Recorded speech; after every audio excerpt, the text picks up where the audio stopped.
Hello friends, आपके अपने YouTube channel easy helpful education by Amar में स्वागत है। आज हम विधिक अधिकार क्या हैं और ये कितने प्रकार के होते हैं, इसको हम बहुत ही सहज ढंग से समझने का प्रयास करेंगे। तो आइए चलते हैं अपने विषय पर। पहला है कि अधिकार को समझें कि अधिकार होता क्या है। तो इसको समझने से पहले हमें कुछ चीज़ों को समझना है। जैसे मनुष्य एक सामाजिक प्राणी है और वह अपनी जिम्मेदारी समाज में निभाता है। ठीक, अधिकारों को व्यक्ति के जीवन में बहुत बड़ा स्थान है। अधिकारों का व्यक्ति में वास्तविकता में बहुत बड़ा स्थान है, क्योंकि अधिकारों के अभाव में व्यक्ति के व्यक्तित्व का विकास संभव नहीं है। मानव के पूर्ण विकास के लिए स्वतंत्रता आवश्यक है तथा स्वतंत्रता का महत्व तभी है जब मनुष्य उसका उपयोग कर सके एवं राज्य और समाज उसे मान्यता दें। अतः जब स्वतंत्रता को राज्य की मान्यता मिल जाती है तो वह अधिकार बन जाती है। ठीक, फिर आता है परंतु इसका अर्थ यह नहीं है कि अधिकारों की उत्पत्ति राज्य द्वारा होती है। वे तो समाज में पैदा होते हैं। अधिकार सामान्यतः समाज में पैदा होते हैं। राज्य तो सिर्फ उन्हें मान्यता प्रदान करता है, किसको? अधिकारों को। और यह राज्य द्वारा प्राप्त अधिकार को विधि के द्वारा दिया जाता है। अर्थात राज्य के द्वारा जो प्राप्त अधिकार हैं उनको किसके द्वारा मिलते हैं? वो विधि के द्वारा प्राप्त किए जाते हैं। अतः विधिक अधिकार मनुष्य के समाज में समाज के सोचने, विचारने, कार्य करने, खाने पीने, बोलने, नृत्य, गायन, साहित्य, कला साहित्य आदि में परिलक्षित होते हैं। अब आता है विधिक अधिकार। विधिक अधिकार का अर्थ क्या है, इसको देखते हैं। तो विधिक अधिकार वे हैं जो किसी विधिक प्रणाली द्वारा किसी व्यक्ति को प्रदान किए जाते हैं। अर्थात वे अधिकार जो विधि द्वारा और राज्य द्वारा मानवीय नियमों द्वारा परिवर्तित, निरसित और निरुद्ध किए जा सकते हैं। यह राज्य द्वारा संरक्षित अधिकार है। अर्थात अधिकार वह है जब किसी वस्तु को प्राप्त करने या किसी कार्य को संपादित करने के लिए उपलब्ध कराया गया हो, या किसी व्यक्ति की कानून सम्मत या संविदा सम्मत सुविधा या दावा या विशेषाधिकार है। कानून द्वारा प्रदत्त सुविधाएं अधिकारों की रक्षा करती हैं। दोनों का अस्तित्व एक दूसरे के बिना संभव नहीं है। जहां कानून अधिकारों को मान्यता देता है, वहीं इसका पालन न करने पर दंड का भी प्रावधान राज्य करता है। ये हैं विधिक अधिकार के संबंध में तथ्य। अब हम देखेंगे कि विधिक अधिकार को लेकर कुछ महत्वपूर्ण विद्वताओं ने क्या कहा है। तो प्रोफेसर लास्की के अनुसार अधिकार सामाजिक जीवन की वे परिस्थितियां हैं जिनके बिना व्यक्ति सामान्य जीवन नहीं जी सकता है। प्रोफेसर पोस्ता के अनुसार विधिक अधिकार किसी वस्तु पर शक्ति है जो इस अधिकार के माध्यम से उस व्यक्ति की इच्छा के अधीन किया जाता है जो उस अधिकार के उपयोग करता है। वहीं प्रोफेसर ऑस्टिन के अनुसार एक व्यक्ति का अधिकार तब उत्पन्न होता है जब कोई दूसरा या दूसरे लोग उसके संबंध में कुछ करने या करने में विरत रहने के लिए विधि द्वारा बाध्य या बंधनाधीन हो। वहीं प्रोफेसर पोलक के अनुसार अधिकार विधि द्वारा समन्वयता, स्वतंत्रता और प्रदत्त शक्ति है। प्रोफेसर पोलक कहते हैं कि अधिकार विधि द्वारा समानुज्ञात स्वतंत्रता और प्रदत्त शक्ति है। ये प्रोफेसर पोलक का कहना है कि अधिकार विधि द्वारा समानुज्ञात स्वतंत्रता और प्रदत्त शक्ति है। प्रोफेसर बॉकलैंड कहते हैं कि अधिकार विधि द्वारा प्रत्याभूत हित या प्रत्याशा है। इसके बाद आपके आते हैं सामान्य, जो कहते हैं कि विधिक अधिकार राज्य के नियम या विधि द्वारा मान्य और संरक्षित ऐसा हित है जिसका सम्मान करना कर्तव्य है और जिसकी अवहेलना करना एक दोषपूर्ण प्रत्याभूत शक्ति प्रतीत होता है। वहीं हॉलैंड जी कहते हैं कि अधिकार किसी व्यक्ति में निहित वह क्षमता है जिससे वह राज्य की सहमति एवं सहायता से अन्य व्यक्तियों के कृत्यों को नियंत्रित करवा सकता है। हॉलैंड के मतानुसार विधिक अधिकार को राज्य की शक्ति से वैधानिकता प्राप्त होती है।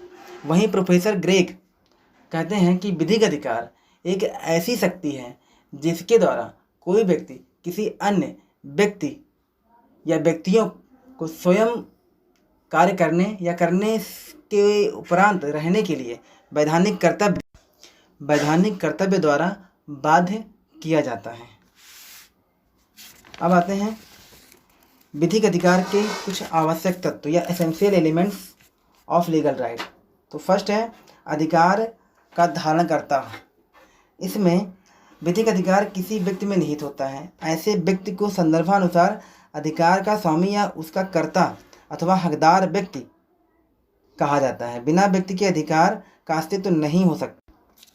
अतः बिना व्यक्ति के विधिक अधिकार का अस्तित्व नहीं हो सकता है। तथापि यह आवश्यक नहीं है कि अधिकार का हकदार व्यक्ति कोई निश्चित या निर्धारित व्यक्ति ही हो। दूसरा है अधिकार से आबद्ध व्यक्ति होना चाहिए, अर्थात विधिक अधिकार का प्रयोग किसी व्यक्ति के विरुद्ध किया जाता है। ऐसे व्यक्ति पर तत्संबंधी कर्तव्य करने का भार होता है। अतः जिस व्यक्ति को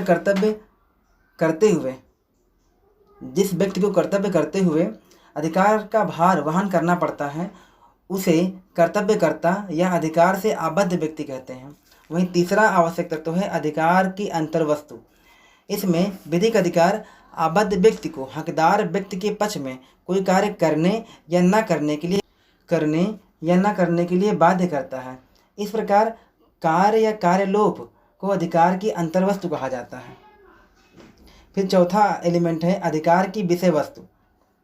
अधिकार के धारणकर्ता को जो विधिक अधिकार रहता है वह किसी वस्तु से संबंधित होता है, परंतु हॉलैंड का मत है कि सभी विधिक अधिकार में इस तत्व का होना आवश्यक नहीं है। उदाहरणार्थ मान लिया जाए कि एक नौकर है बी का।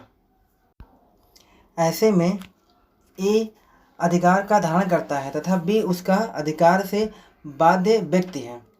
अतः बी द्वारा ए की सेवा की जाने का अधिकार अंतर्वस्तु है, परंतु इस अधिकार की विषय वस्तु कहीं नहीं है।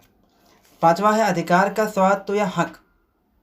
प्रत्येक विधिक अधिकार के साथ अधिकार के धारणकर्ता का हक जुड़ा होता है, अतः उन तथ्यों तथा घटनाओं से उत्पन्न होता है जिनके कारण विधिक अधिकार धारणकर्ता में निहित होता है।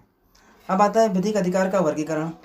तो विधिक अधिकार के वर्गीकरण को निम्नलिखित भागों में बांटा गया है। पहला है पूर्ण तथा अपूर्ण अधिकार।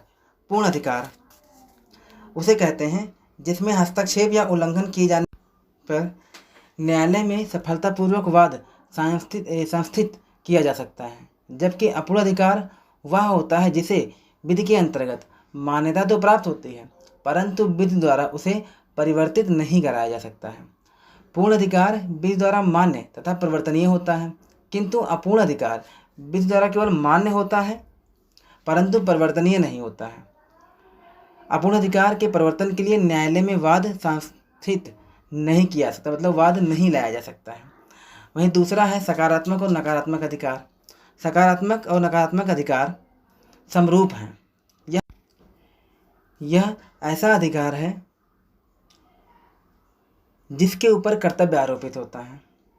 अधिकार के धारणकर्ता के लिए कोई कार्य करने के लिए बाध्य होता है। इस प्रकार नकारात्मक अधिकार नकारात्मक कर्तव्य के समरूप है, अर्थात इसमें कर्तव्य से आबद्ध व्यक्ति ऐसे कार्य करने से विरत रहेगा जो अधिकार के धारणकर्ता पर प्रतिकूल प्रभाव डालता हो। अब आता है तीसरा सर्वबंधी या व्यक्तिबंधी अधिकार, right in rem and right in personam. सर्व संबंधी तथा व्यक्ति संबंधी में जो भेद है वह सकारात्मक और नकारात्मक अधिकार के अंतर से घनिष्ठता संबंध है। लगभग सभी सर्वबंधी अधिकार नकारात्मक होते हैं जबकि अधिकांश व्यक्तिबंधी अधिकार सकारात्मक होते हैं। वहीं चौथा है संपत्तिक या व्यक्तिगत अधिकार। संपत्तिक अधिकार मनुष्य की संपत्ति या संपदा में निहित होता है। इन अधिकारों को वित्तीय महत्व होता है तथा ये व्यक्ति की संपत्ति या उसकी आस्तियों या एसेट्स अथवा कीर्तिस्व आदि से संबंधित होता है।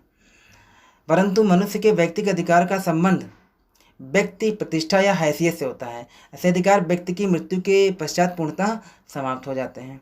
5वां है प्राथमिक तथा शास्त्रीय अधिकार, प्राइमरी एंड सेक्शनल राइट्स। 6वां है लोक अधिकार या प्राइवेट अधिकार। 7वां है लोक अधिकार तथा प्राइवेट अधिकार, 7वां है निहित या समाश्रित अधिकार। 8वां है विधिक एवं सामयिक अधिकार। और